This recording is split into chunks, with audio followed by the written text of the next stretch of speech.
Scotland దేశంలో ఒక యవ్వనస్తుడున్నాడు. అతడి పేరు మక్కాయ్. అతడు 17 సంవత్సరాల వయసులో ఉన్నప్పుడు ఈ సంఘటన అతని జీవితంలో జరిగింది. అతడు పై చదువుల నిమిత్తం వేరొక పట్టణం వెళ్ళవలసి వచ్చినప్పుడు అతని తల్లి అతని కుమారుని పిలిచి తన చేతికి ఒక పరిశుద్ధ గ్రంథాన్ని ఇస్తుంది. ప్రార్థన చేసి ఆ యొక్క పరిశుద్ధ గ్రంథంలో తన పేరు రాసి సైన్ చేసి ఆ కుమారుని చేతిలోనికి ఇస్తుంది. ఆ యొక్క కుమారుని గూర్చి తల్లి ఎన్నో కలలు కంటది. ఎంతో భారంగా ప్రతిరోజు ప్రార్థిస్తుంటుంది. ప్రతి రాత్రి ప్రార్థించేది. ఉదయం లేవగానే కుమారుని కొరకు ప్రార్థించేది. దేవుని హస్తాలకి ఆ యవ్వనస్తుని అప్పగిస్తూ ఉండేది. అయితే ఆ కుమారుడు మాత్రం విదేశాలకు వెళ్ళిన తర్వాత పూర్తిగా పాడైపోయాడు. ఆ కాలేజీ జీవితంలో చెడ్డ స్నేహం, ఇంకా ఎటు చూసినా చెడు విపరీతంగా ఉండడంతో అందులో పడిపోయి ఇష్టానుసారంగా జీవించడం ప్రారంభించాడు. అంత మాత్రమే కాదు, అప్పటి వరకు అలవాటు లేనివన్నీ కూడా అలవాటు చేసుకున్నాడు. స్నేహితుల వల్ల, అక్కడున్న వాతావరణం, అక్కడున్న కల్చర్ వల్ల. విస్కీ త్రాగడం, ఇంకా పబ్బులకు వెళ్ళడం, డబ్బులన్నీ ఇంకా అయిపో చేసేవాడు. డబ్బులు లేకపోయేసరికి చివరికి తన ఫ్రెండ్స్తో ఒకరోజు త్రాగుతూ ఉన్నప్పుడు డబ్బులు లేకపోవడంతో తన తల్లి ఇచ్చిన బైబిల్ ఉంటే అది వేరొకరికి అమ్మేసి తన దగ్గర ఉన్న ఆ కొద్ది డబ్బులతో ఫ్రెండ్స్తో పార్టీ చేసుకున్నాడు.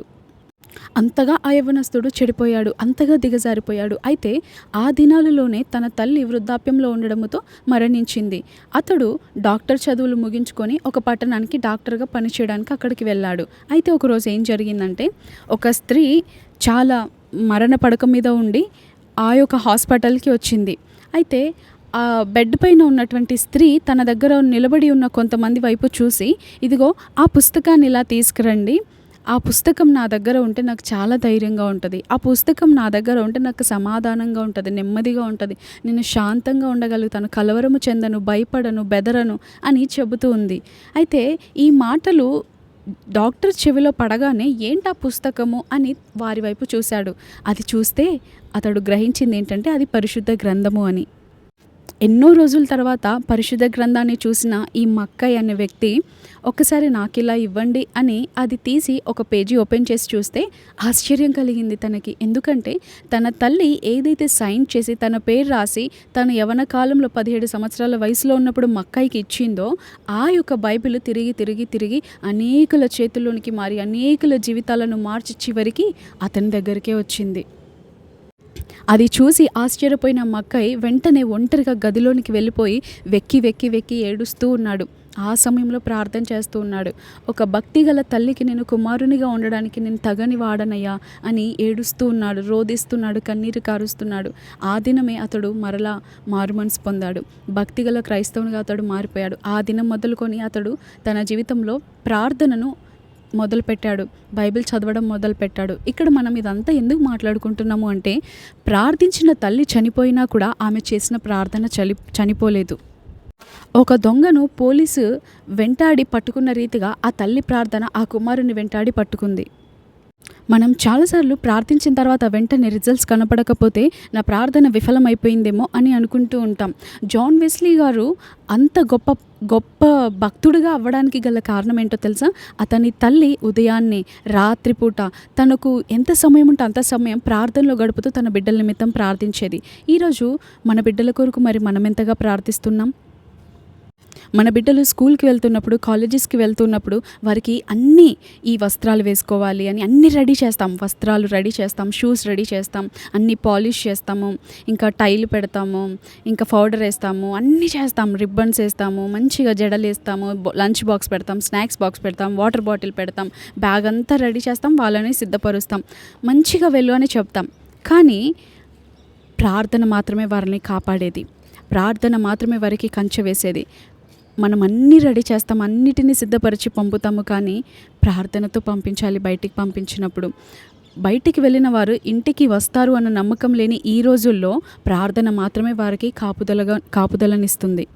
ఈ చిన్న వయసు నుండి మనం వారికి అలవాటు చేయకపోతే వారు పెద్దగయ్యాక వారికి అలవాటు రాదు, వారి బిడ్డలకి నేర్పించలేరు. మన బిడ్డల కొరకు మనం ఎంతో ప్రయాసపడుతూ ఉంటాం.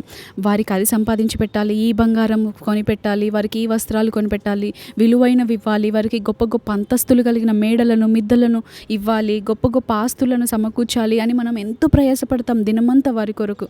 కానీ యెహోవా ఆశీర్వాదము ఐశ్వర్యంనిస్తుంది.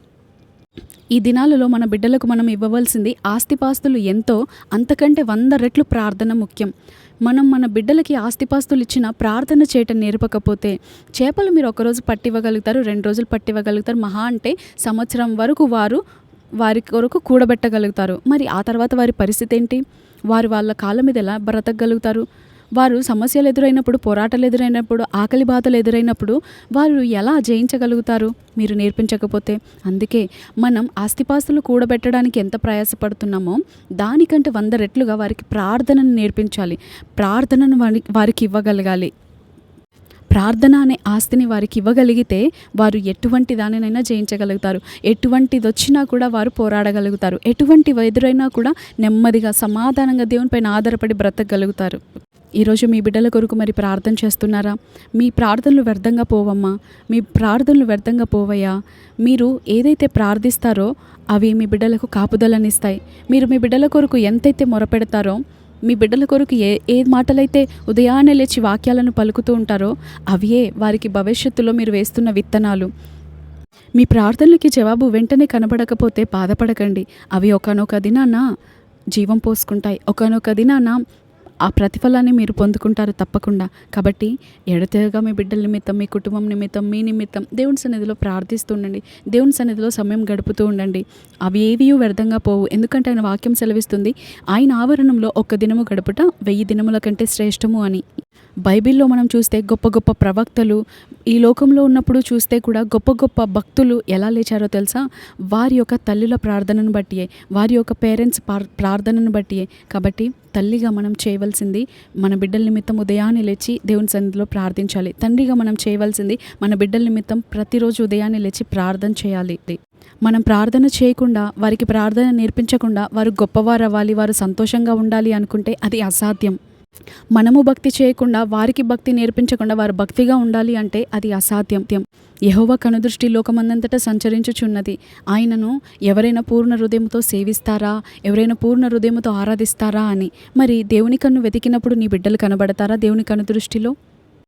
అందుకే ఉదయాన్నే లేచి మన బిడ్డల నిమిత్తం ప్రార్థిస్తూ దేవుని వాక్యాన్ని వారి నిమిత్తమై పలుకుతూ ఉండాలి. నా బిడ్డలు దేవుడు వాడుకొనుటకు అర్హమైన పాత్రలుగా ఉంటారు.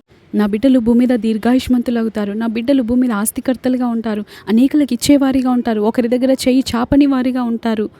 నా బిడ్డలు పైవారిగా ఉంటారు, క్రింది వారిగా ఉంటారు. నా బిడ్డలకు అధిక జ్ఞానం ఉంటుంది. నా దేవుని నామం నా బిడ్డలను బట్టి అధికంగా మహిమపరచబడునుగాక. నా దేశానికి వీరిని బట్టి పేరు కలుగునుగాక అంటూ మనం పలుకుతూ ఉండాలి. వాక్యాలు ఎన్నో రాయబడి ఉన్నాయి. దేవుని వాక్యంలో మనం వెతికితే బిడ్డల నిమిత్తం ఎన్నో ఉన్నాయి. పచ్చని ఒలివ మొక్కల వలె వాళ్ళు మన చుట్టూ ఎదగాలి అని. అందుకే ఉదయాన్నే లేచి పేరెంట్స్గా వారి నిమిత్తం వాక్యాలను పలుకుదాం, వారి నిమిత్తం ప్రార్థన చేద్దాం. ఈరోజు నుండి మనం ప్రార్థన ప్రారంభిస్తే నేటి ఈ తరం పిల్లలు రాబోయే తరానికి గొప్ప మాదిరిలుగా ఉంటారు. వీరే గొప్ప ప్రవక్తలుగా ఉండాలి. ఈ తరం వారు గొప్ప ఉజ్జీవానికి కారకులుగా ఉండాలి అని నేను ఆశపడుతున్నాను. దేవుడు ఆయా ప్రదేశాలలో భక్తిగల వారిని ఉజ్జీవం కొరకు వాడుకున్నాడు. నేడు ఉజ్జీవం, ఈ యొక్క 21 సెంచరీలో ఉజ్జీవం కొరకు మన బిడ్డలు వాడబడాలి.